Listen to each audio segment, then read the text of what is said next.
The New Testament is different from the Old Testament. Almost all Christians know that.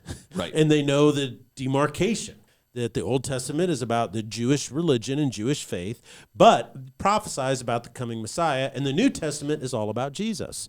And the New Testament is basically 27 books in this library. Okay, the New Testament Bible is a library of books. As we said, the word Bible means books. Right. Okay.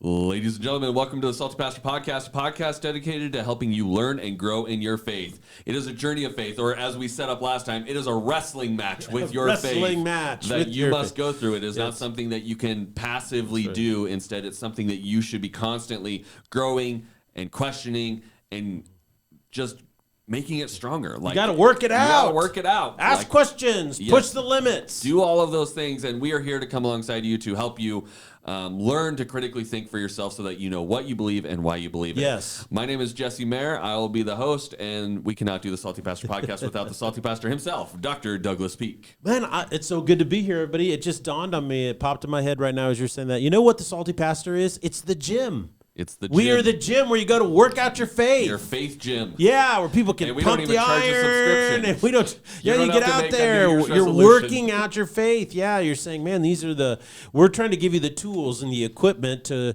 grow your faith stronger, but you're the one who has to do the work, right? I'm going to have to make us a merch line with Salty Pastor Gym apparel. We are the Faith Gym. The Faith Salty Gym. Pastor. Happy Thanksgiving, everybody. It's just, I'm so thankful for you. I'm so thankful for our audience. I'm so thankful for you sharing this with your friends. And it's a great the Salty time to Pastor has introduce your just family. kept growing and growing and growing in its listenership, and we are so excited about that. We are rare because we are one of the few podcasts now that we have almost 250 episodes.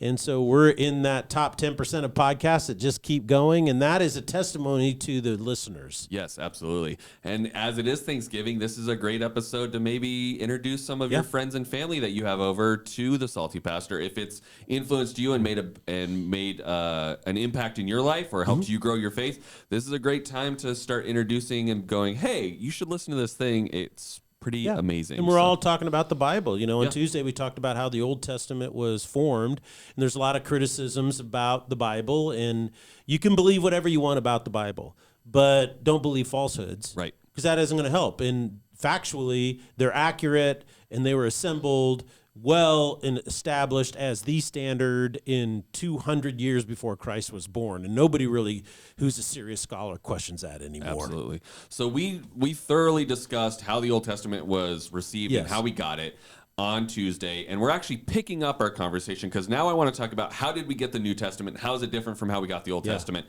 and what we're doing? And so we're actually going to kick this episode off for, I think, the only time we've ever done this with a video. So it represents kind of the common feeling that most Americans sort of believe about the Bible. Okay, so we're going to watch this video and then we will. It's Joe Rogan, who's like the #1 podcaster in the world. Yes. So let's see what Joe Rogan has to say about the Bible. Do you think someone walked on water? Do you believe in the literal translation? Are you an Old Testament guy or a New Testament guy? Well, the New Testament. No, well, the New Testament was made by Constantine, who was a Roman emperor who wasn't even Christian. He didn't even believe it. He became a Christian on his deathbed. Like, that's when he became a Christian. Understand, motherfucker, what the difference is between the Old Testament and the New Testament. Because the New Testament is utter horse. It's created by a bishop and a fucking emperor. That's a fact. That's like established religious fact. Like, everyone knows where it came from. And not only that, it was written hundreds of years after the death of Jesus. Okay. That was salty. A very different level of video than we usually have on the podcast. Well, but I think most people generally, you know, if you were sitting around, if you're out on a work site or you're, you know, in the office or you're doing something and you had a bunch of guys standing around and gals standing around, maybe in a you know, big conference room in a company, and it just came up, that would be the probably consensus opinion. Right. People would share that in that he's encapsulating that. Yeah, he's a very a snapshot of the Yeah. typical American beliefs about And that's what, the and Bible. it's very popular, and I thought I would share it. The problem is that if I were to quote him, I would say it's just a bunch of horse. You would need a lot more expletives in order to. Yeah, because it is. It's 100% baloney. It's malarkey. What he said is not factually accurate. It's not factually true. It's not factual at all. It is the encompassed stupidity of a public education right there. That you take basic facts that float around on the internet and stream them together and say, I'm an intellectual person. No, you're not. You're not a serious person. And as a matter of fact, I think that Joe Rogan knows that he was an absolute horse's rear end in what he said, because you can't find that clip on the internet anymore. He's removed it and scrubbed it. He took it off. He took it off because everybody pointed out as like, okay, you're yelling and screaming like a raving lunatic about something you don't know anything about. Okay, so you're basically telling everybody, I am stupid, tattooed on your forehead. Look, the New Testament is different from the Old Testament. Almost all Christians know that. Right. And they know the demarcation, that the Old Testament is about the Jewish religion and Jewish faith, but prophesies about the coming Messiah, and the New Testament is all about Jesus. And the New Testament is basically 27 books in this library. Okay, the New Testament Bible is a library of books. As we said, the word Bible means books. Right. Okay, so there are 4 gospels or biographies on the life of Jesus Christ: Matthew, Mark, Luke, and John. Then there is 1 book of history, which is called Acts according to the apostles. And then there are 22 letters called epistles. Now, some people will debate maybe there's 21 epistles, and then the last one, the Apocalypse, which is a prophetic revelation. Right. But also it was a vision that John wrote down as a letter to be distributed. So it's kind of splitting hairs over that one. And so it's very important to understand is now he says in that video that it was created by a bishop, all right? And he's probably thinking Athanasius and Constantine at the Council of Nicaea in 324 AD, right? Okay. But this is completely false. And how do we know that? Well, let's read what the Bible in the New Testament actually says about itself. In Colossians chapter 4, verse 16, it says, Paul is writing, and he says, after this letter has been read to you, see that it is also read in the church of the Laodiceans, and that you in turn read the letter from Laodicea. So what does he say about the letter that he wrote to Colossians? We're going to pass them around and everybody shares them. Bingo. 1 Thessalonians chapter 5, verse 27. He says, Thessalonians, I charge you before the Lord to have this letter read to all the brothers and sisters. So he's not just saying all the brothers and sisters who live in Thessalonica. He's also saying everybody. Yeah, I want you to. So he's saying, I'm sending you this letter. So their first job was to do what? Okay, we're going to have to copy this thing down, and then we're going to have to take it and have it read. And what a lot of people don't realize, if the Roman Empire didn't exist at this time, this probably would have not traveled nearly as well. But because the Roman Empire was so big and they had the Roman roads and they had Roman control, you could travel anywhere in the Roman Empire, just like you can get in your car and drive from here to Florida without any problem. Stop, get gas, and come back. Well, that didn't, most of the world has not been like that. Right. You know what I'm saying? Yes. You go very far, very little different. If you look differently, then you'll be mugged or robbed or killed or kidnapped or whatever, held for ransom. So this really made it possible. So they were going to say, we're going to take this letter and we're going to make sure it's read to all of what? Brothers and sisters. 2 Thessalonians chapter 3, verse 14 says, take special note of anyone who does not obey our instruction in this letter. Do not associate with them in order that they may feel ashamed, yet do not regard them as an enemy, but warn them as you would a fellow believer. So what does that mean? He's saying this letter is written as the standard for what it means to be a follower of Christ. And don't listen to anybody else.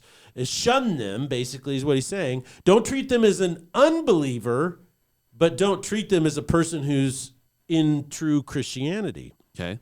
Now, Timothy is a huge factor in how the Bible was constructed early on, the New Testament, excuse me.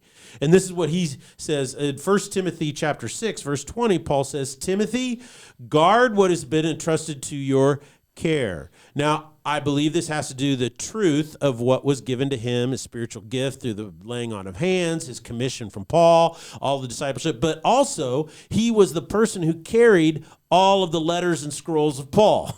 So he goes on to say, turn away from godless chatter and opposing ideas of what is falsely called knowledge, which some have professed and in so doing have departed from the faith. So he says, you need to guard not only the discipleship that I've given you, the spiritual gift that I've given you, but the scriptures. And he says earlier, commit yourself to studying the letters or the scriptures. In 2 Timothy, the very last letter that Paul is considered to have ever written, chapter 4, verse 13, it says, when you come, bring the cloak that I left with Carpus at Troas. Okay, when I read that, what does that give you a sense? So Paul writes a letter to Timothy, and then he says, now when you come see me, bring the cloak I left with Carpus at Troas.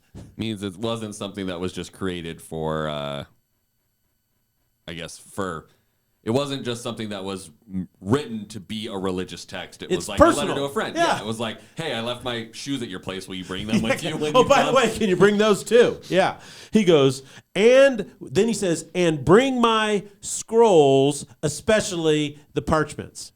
This is very important because we understand from that time that there were three ways of writing. You know, the two predominant ways of writing were parchments, right? Mm-hmm.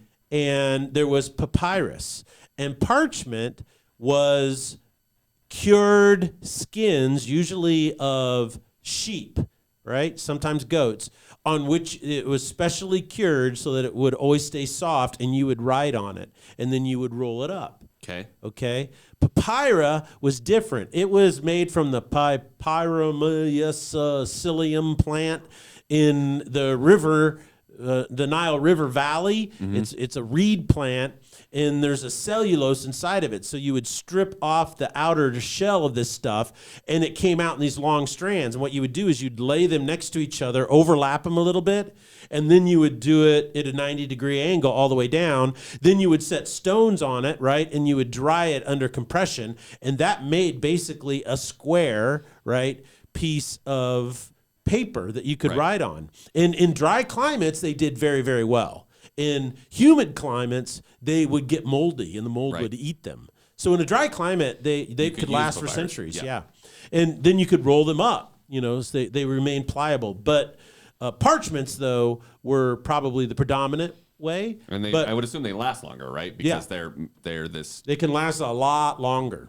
So things that were especially important, you probably didn't want to write on papyrus. You would want to keep on something that would. But see, that verse right there contradicts everything that Joe Rogan is saying in the common belief today. He's saying these scrolls were written, and we actually have him referencing the fact that they were written. Okay. Now, he's not saying I call them scripture yet, but he's saying here is the canon, the library of books. They were not written 300 years after Christ was born. They were written right here in the people who knew Jesus. Yeah. Or the lifetime of the people who knew Jesus. Yeah. So, and over 500 different people could read these letters and these texts, right, and say that's wrong, right, or that's right. Okay, then look at Hebrews chapter 13, verse 23. The author says, I want you to know that our brother Timothy has been released. So Timothy is being referenced by the writer of Hebrews. And he says, if he arrives soon, I will come with him to see you. So Timothy is traveling around to the churches. That's why that verse is important. What's he carrying? He's carrying all the scrolls. He's carrying the letter from the Thessalonians that Paul said, make sure this letter is what? Distributed. And then you have to realize in 1 Peter chapter 5, verse 12, it says, with the help of Silas, whom I regard as a faithful brother. Now, this is Peter writing. I have written to you briefly, encouraging you and testifying that this is the true grace of God. Stand fast in it. She who is in Babylon, chosen together with you, sends you her greetings. So does my son Mark.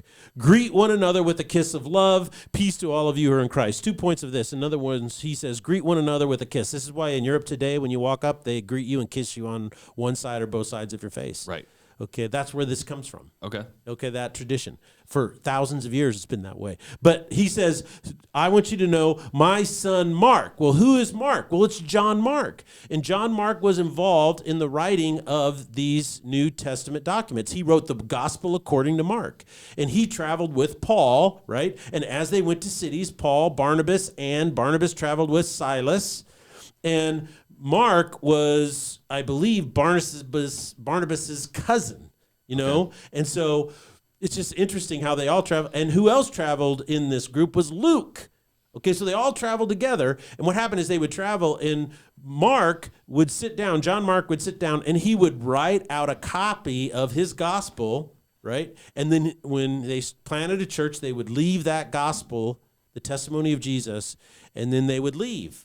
Okay, so now you have a copy left there, and you have the same guy writing the copy over and over and over again.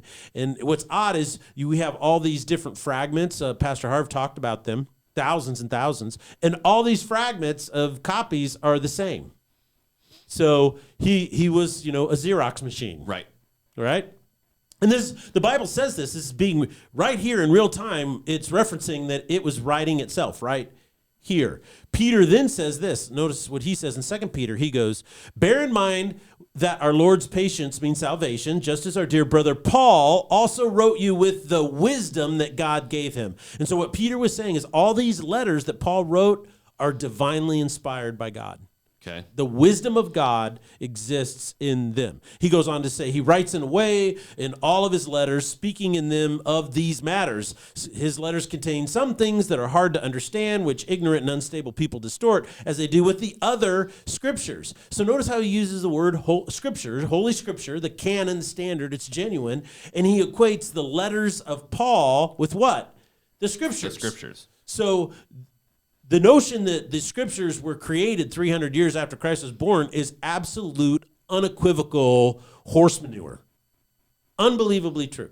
Factual evidence right here, even in the documents themselves. And the key person in all this was Timothy, right? As we read earlier, the apostles are saying, Peter, and they're saying what? Everything that Paul wrote is what? Scripture. Okay, and he wrote 21 of these letters, somewhere in that regard. And then the people that traveled with Paul, John Mark, wrote what? The Gospel according to Mark. Okay, and then what is the other big gospel, the longest one that's chronologically, it's the Gospel according to Luke. Mm-hmm. And who was Luke? Paul's physician, and traveled with him. And so that's what's really important is Luke wrote the Gospel according to Luke, and then he wrote the book of Acts according to the apostles. Okay. So he wrote a gospel, and then he wrote how the church started. That it covers a historical period of about 30 years after the ascension of Christ into heaven. Right. So what we see here is these guys are all writing these things all at the same time, and they're being collected in a corpus or a library of saying these are the genuine accounts. Okay. And these things can be tested in every church out there. So he was critical in assembling these. He was critical in keeping them in a collection. He was critical in seeing that they were reproduced. What's interesting is that Timothy never wrote. He just, even because I was going to say, it's interesting that it seems like 1st and 2nd Peter written by Peter. Yep. These books, but the ones that have Timothy's name in it are not by him, but instead they are for him. Yeah. Right. And he kept writing through copying and made sure that it happened and collecting and distributing. And I think that basically what was happening is this second generation of leaders in the early church that wrote, selected and copied the earliest manuscripts of the Bible. And they kept them going. And what they wanted is they wanted that church in Thessalonica, they wanted it to have a complete. So as soon as Luke wrote his gospel, guess what they did? Copied it. They copied it and sent it to all the churches. That's what they did. Because they were a small group of people. They're trying to encourage each other. They're hungry for news, right? They're hungry for what's going on and the truth. So early on, we see that the Bible was written and these letters were established, these scrolls on parchment very early on. And then if you zoom forward to 130 AD, this, in other words, Irenaeus was an early church father who lived in the 2nd century. Okay. And he wrote, and we have some of the stuff that he wrote, and he's quoted in one of his books, chapter 3, verse 1. He says, "We have known the method of our salvation by no other means than those by whom the gospel came to us." So he's saying we have the method of salvation that came to us through these people, right? Which gospel they truly preached, but afterward, by the will of God, they delivered it to us in the scriptures to be for the future the foundation and pillar of our faith. So here we have in 130 AD, right? John wrote the book of Revelation in around 94 AD. Mm-hmm. So you're talking probably 40 years after that. He says the apostles preached the gospel, and then it was written down in scriptures, and this is the foundation of our faith. Right. So the New Testament was constructed well before this Council of Nicaea that everyone doesn't understand the history, basic history, use. Okay. In Origen, another early church father, he was between 185 and probably 250. He said, "No man ought, for the confirmation of doctrines, use books which are not canonized scriptures." Okay. He's saying you cannot develop any doctrine apart from the scriptures that have been canonized. In other words, the genuine 27 books that we believe are genuine and a part of the New Testament, holy scriptures, the Bible. In Clement of Alexandria said in 150 to 213 is when he lived, he said, "They that are ready to spend their time in the best things will not give over seeking for truth until they have found the demonstration from the scriptures themselves." He wrote that in Stromata. So that's another challenge of don't just believe what anyone tells you. You Correct. instead need to compare it to scriptures. Read the scriptures. Okay. You know, Cyprian of Carthage wrote from 200 to about 260 AD. He goes, now remember, the Council of Nicaea is in 324 AD. So we've had already 1, 2, 3.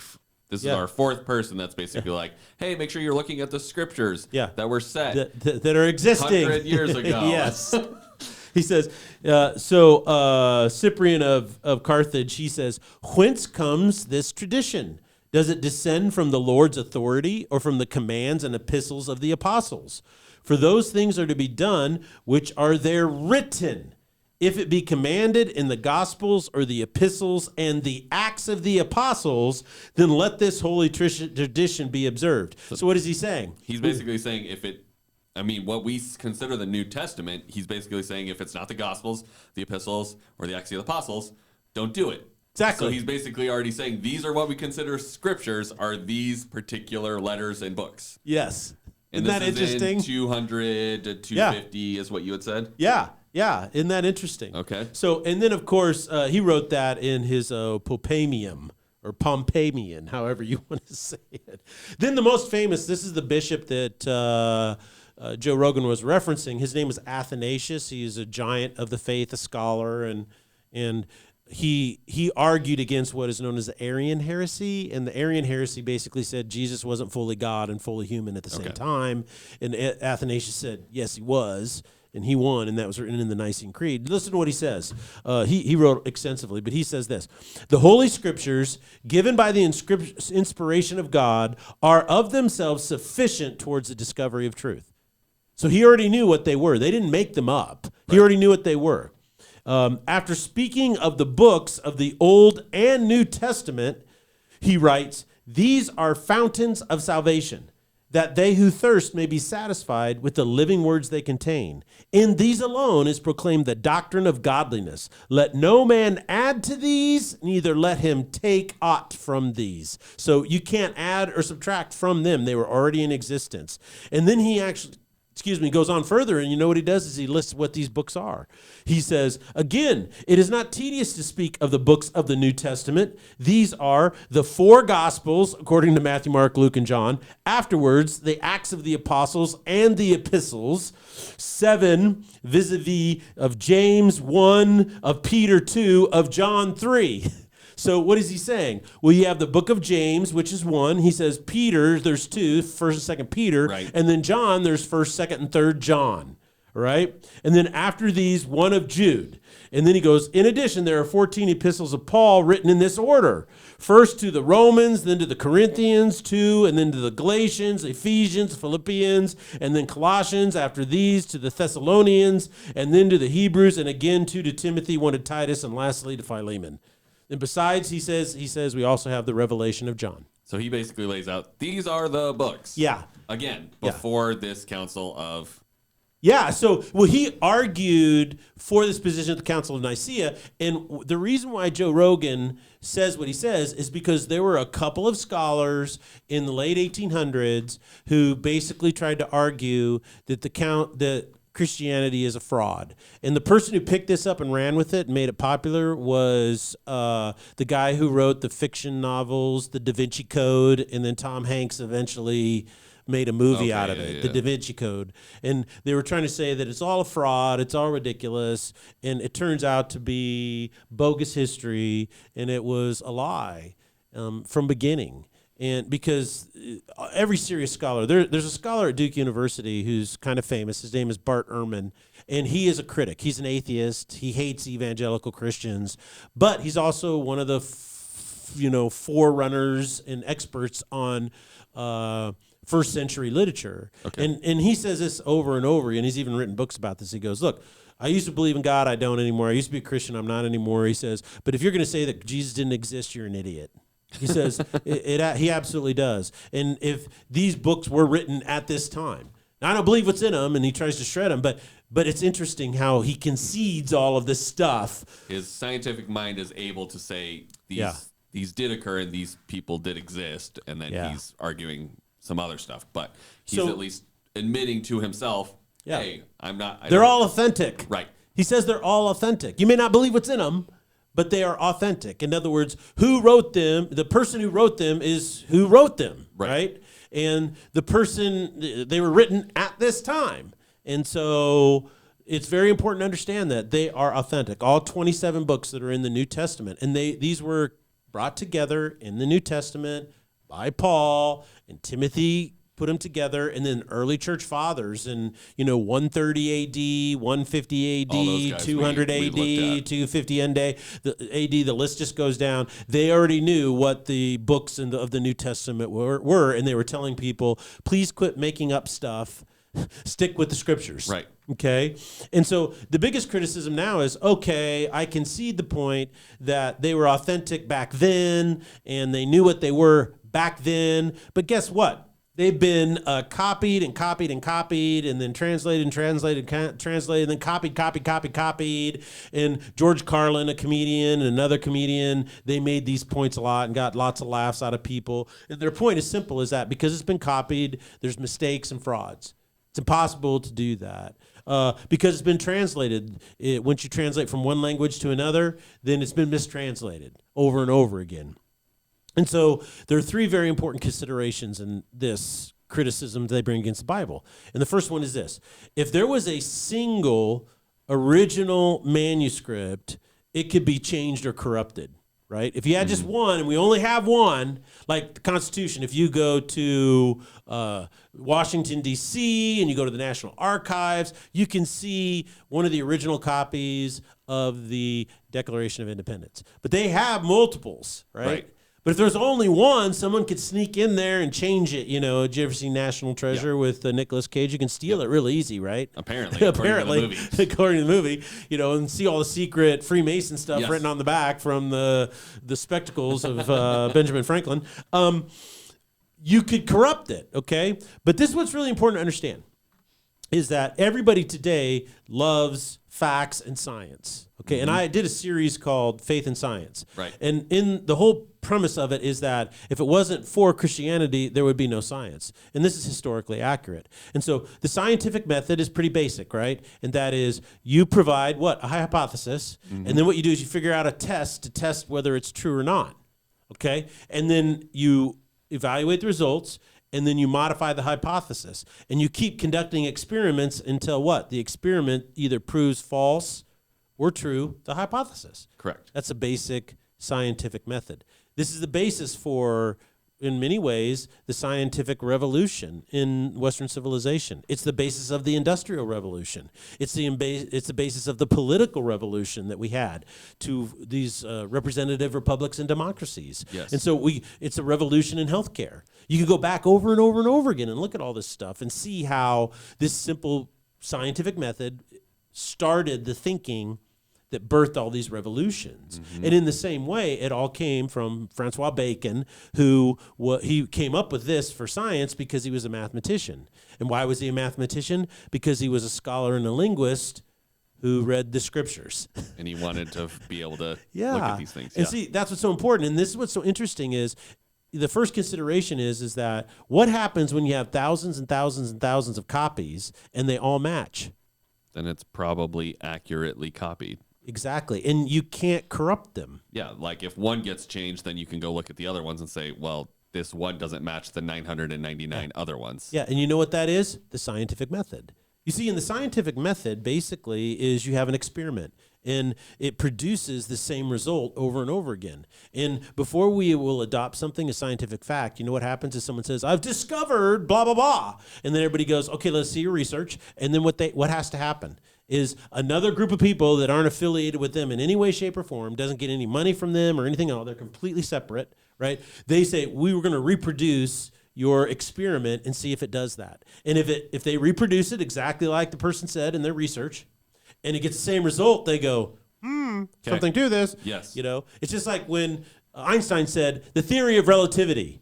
People are like, well, okay, so what? Well, then every mathematician, people who even hated his guts, right? They didn't like him. They take his math and they go through it all and they go, doggone it, he's right.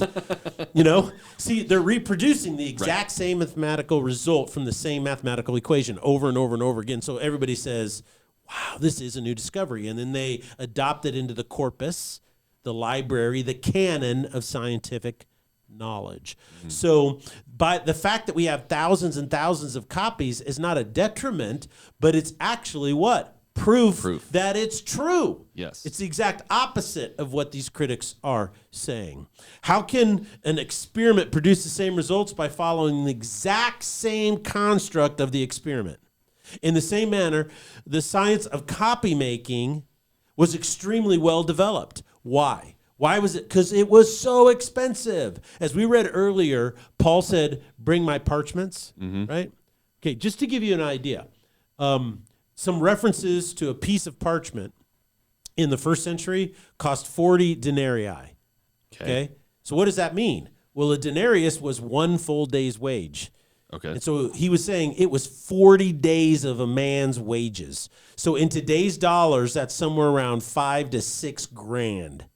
For what we would consider a sheet of paper, but back then was a piece now, of it wasn't 8.5 by 11. Right. They tended to be about not quite 3 feet, about 34 inches. So they were about that big. And then they would be about that. So that's why you would kind of roll them up. So it's like 4 pieces of paper. Yeah. So it's a good 4 or 5 pieces of paper if you were to lay them all out. And that's why when you read these early manuscripts, they wrote really small, you know, and they didn't put any spaces between the letters and the lines and stuff like that. But they also, because it was so expensive. Right. I mean, $5,000 for a parchment. And he says to Timothy, bring the scrolls. So you knew there were multiple. Right. So it was a massive amount of wealth. And it was so important. Many people don't know this, but kings and emperors, like some of the emperors in Rome, would control the making of parchments and papyrus. They would say, look, this is so valuable, I'm maintaining control over it. Just like Solomon maintained control over the mining of precious gems in Africa. Right. He wanted all the cheddar from it. Yes. So the issue of translation now, to move on, was resolved during the Byzantine period. The Byzantine Empire fell in 1250 AD.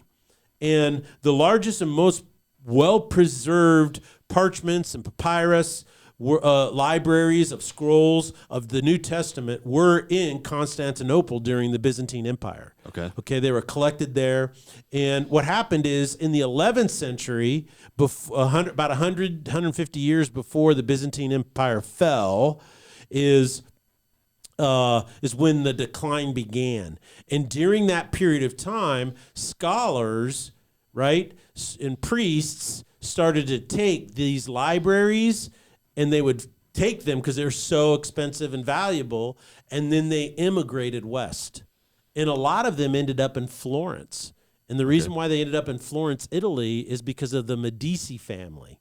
And the Medici family was extremely wealthy, but they were benefactors of Christian antiquities and stuff like that. So if you were a scholar and you had a wagon full of these things, you could show up and they would put you up. Care of you it would take care of you. You know, they'd say, well, we'll take ownership of all that. We'll put you up in a monastery and feed you, and we'll be your benefactor and all that kind of stuff since you brought this stuff. So it was kind of a reward system. Right. So they would bring it to them and they'd pay for it.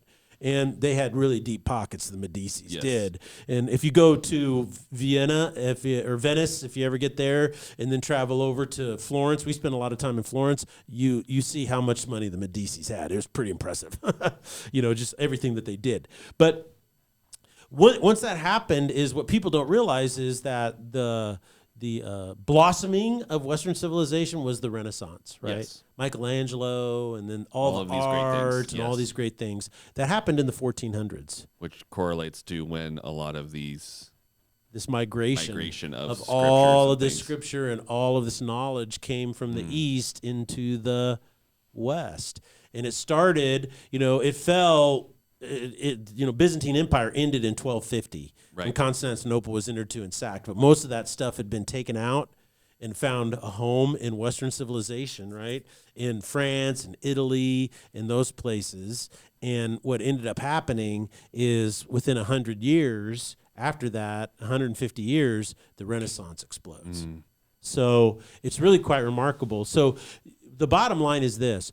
The way the Bible was constructed it was constructed in the first century. It was constructed by the apostles and by Paul, and it was recognized as a corpus, meaning a library of 27 books right off the bat. There was never any question. Every church knew exactly what books were in it and what weren't. And so the notion that it was assembled at the Council of Nicaea by Emperor Constantine is the biggest boatload of malarkey. And if you believe that, please call the Salty Pastor or send us a note, because I have some swampland in Arizona I'd like to sell you. Well, thank you so much, Pastor, for giving us such a thorough history on how we received this thing that we now follow today. And that's just going to further help us understand why it's important and why we should believe it, because of its authenticity and its truthfulness. And I'm excited to see what you talk about on Sunday as we wrap up this series on the Bible. I think this has been very enlightening for a lot of people, because it's like we kind of take the Bible for granted, I think, a lot. And so understanding why it is what it is and how it got to be where it is and how true it is gives you a lot of power in your faith wrestling tournament. So we really appreciate you and sharing all these things with us, and we're excited to see you wrap this whole thing up on Sunday. Hopefully you guys will all be joining us here at Foothills Christian Church on Sunday to hear that. So thank you guys so much for joining us, and we'll see you on Sunday. Blessings.